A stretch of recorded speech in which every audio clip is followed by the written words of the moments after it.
We are now going to solve a very famous problem. It is called the Tower of Hanoi, and it is different from the problems we have seen so far because there is no strict mathematical formula that we can just take and translate into Java code.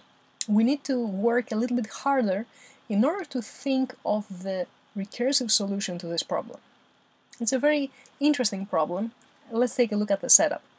In order to understand better what this problem asks us to do, we have used the particular website you see on your screen.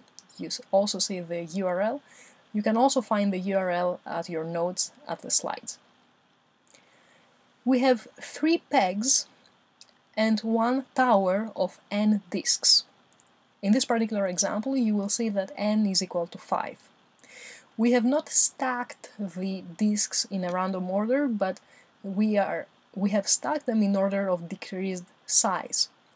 Every disk has a different diameter, and we have stacked them so that as we go down, the diameter increases.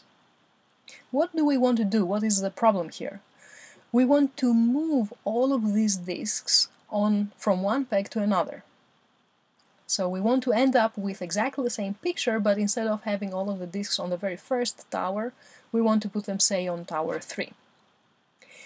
There are 2 rules, however, that we need to follow strictly. What are those? Only move 1 disk at a time, and no disk can be put on top of a disk with a smaller diameter.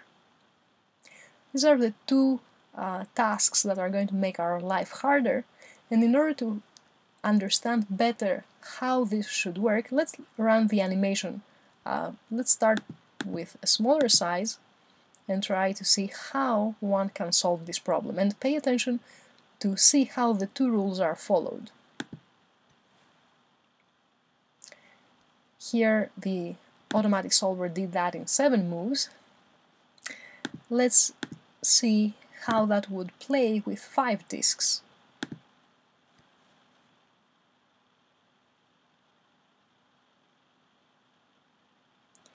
You see that at any given time we always have a disk with a smaller diameter on top of a disk with a bigger diameter.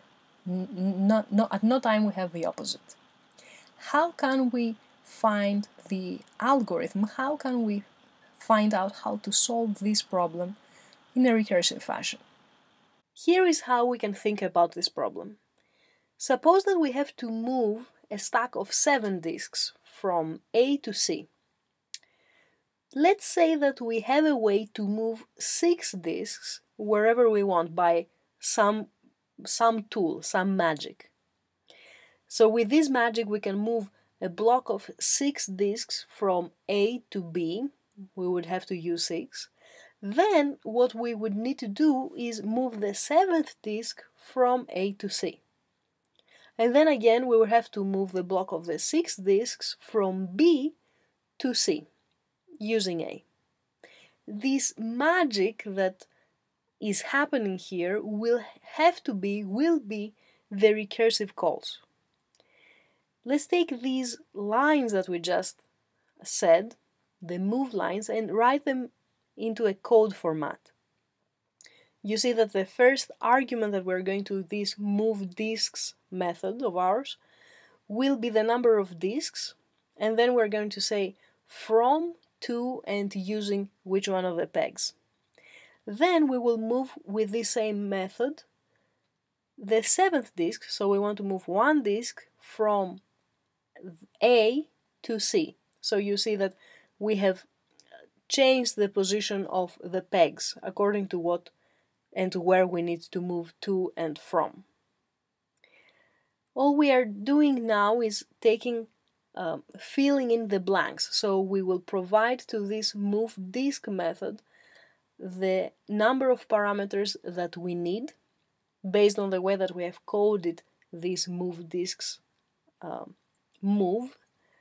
And we are also taking care of the base case, which is when we only have 1 disk to move, which, for example, when we're moving the 7th disk. Other than that, we're just calling from the main method the move disks the very first time, which will be when we have the total number of disks. In this example, you see four disks. What we have done here is just move to the IntelliJ environment with exactly the same code, and we have run the program. And what I would like you to do as an exercise, so that you make sure that you understand what's going on, is see the lines of the output and figure out exactly which recursive call produced them.